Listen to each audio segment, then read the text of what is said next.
Ladies Chica.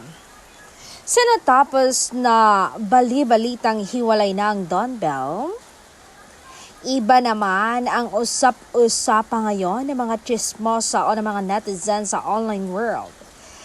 Pinagkakamala na naman ng mga netizen na kasal na ang Don Bell dahil sa nakitang wedding ring ni Donnie sa kanyang daliri. Pero base naman sa nasagap naming balita, na galing sa kaibigan ng dalawa ay hindi pa raw kasal pero may plano raw. Pero hindi niya raw alam kung kailan. Abangan na lang natin kung kailan mangyayari ang wedding of the century.